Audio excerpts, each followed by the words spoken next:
Assalamualaikum warahmatullahi wabarakatuh. Seperti apa pelayan penghuni surga? Di dalam Al-Quran, Allah Subhanahu wa Ta'ala berfirman, Bismillahirrahmanirrahim. Yatufu alaihim wildanun mukhalladun bi akwabin wa abariq wa ka'sin min ma'in. Mereka dikelilingi anak-anak muda yang tetap muda dengan membawa gelas, cerek, dan seloki atau piala berisi minuman yang diambil dari air yang mengalir.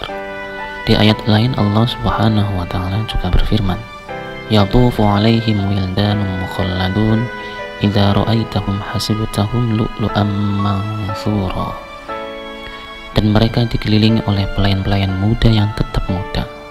Apabila kamu melihat mereka, maka kamu mengira mereka itu mutiara yang bertaburan. Di dalam ayat tersebut terdapat lafal mukhalladun. Dalam hal ini Abu Ubaidah dan Farra berpendapat mukhalladun adalah tidak tua dan tidak berubah alias tetap muda. Sedangkan Abu Ubaidah juga berkata, orang Arab menamakan mukhalladun bagi orang lanjut usia tapi tidak berubah. Jika seseorang sampai usia tua, giginya tetap terjaga dan tidak rontok juga dinamakan mukhalladun. Pendapat lain dari ulama, mukhalladun adalah yang mengenakan anting-anting dan gelang. Artinya bahwa di telinga mereka terdapat anting-anting dan di tangan mereka terdapat gelang. Pendapat ini telah dipilih oleh Ibnu Arabi. Ibnu Arabi lebih jelas mukhalladun adalah orang-orang yang mengenakan anting-anting yang dijamaknya adalah khiladun.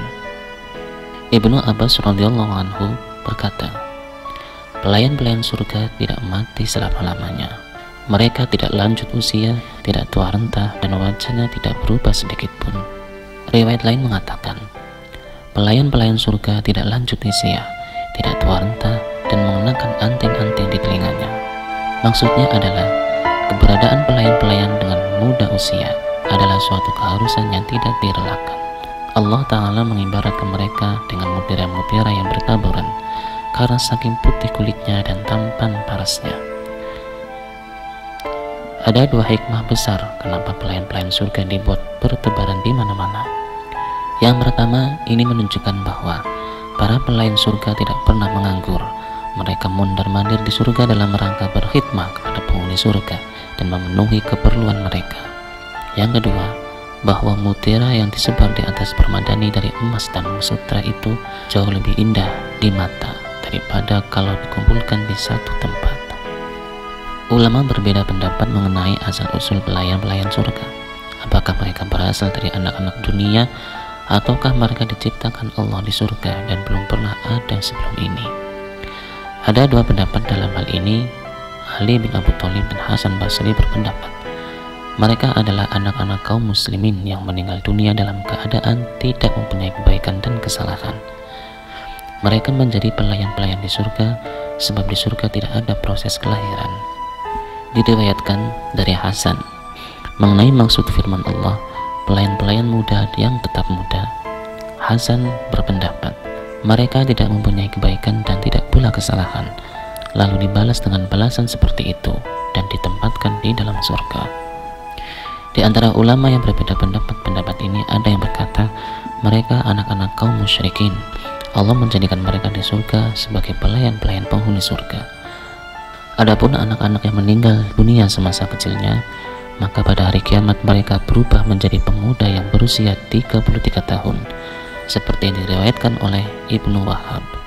Rasulullah SAW bersabda, Man mata min ahlil jannah min saghir aw kabir yuradduna bani 30 sanatan fil jannah la yaziduna alaihim abadan wa kadzalik ahlun nar. Penghuni surga yang meninggal dunia dalam usia muda atau kecil atau tua, kelak mereka dikembalikan di surga dalam usia 33 tahun. Mereka tidak beranjak dari usia tersebut untuk selama-lamanya. Penghuni neraka begitu juga. Hadis riwayat Tirmizi. Pendapat yang benar bahwa para anak-anak muda usia di atas diciptakan di surga sebagai pelayan-pelayan penghuni surga, sebagaimana halnya bidadari-bidadari bermata jelita diciptakan di surga. Allah Subhanahu wa Ta'ala telah menjelaskan di dalam surat At-Tur ayat 24, wa yatufu alaihim khilmanun lahum ka'annahum lu'lu'um maknun. Dan berkeliling di sekitar mereka anak-anak muda untuk melayani mereka, seakan-akan mereka itu mutiara yang tersimpan. Mereka bukanlah anak-anak penghuni surga di dunia. Sesungguhnya di antara puncak anugerah Allah Ta'ala kepada penghuni surga, bahwa Dia menjadikan anak-anaknya yang meninggal dunia dalam usia kecil diperbantukan dengan pelayan-pelayan surga, dan tidak menjadikan pelayan-pelayan surga sebagai anak-anak mereka. Di dalam riwayat dikatakan, aku, Nabi Muhammad SAW, adalah orang yang pertama kali keluar ketika manusia dibangkitkan. Ada 1000 pelayan laksana mutiara yang terpendam berjalan mengelilingiku. Wallahu a'lam bishawab.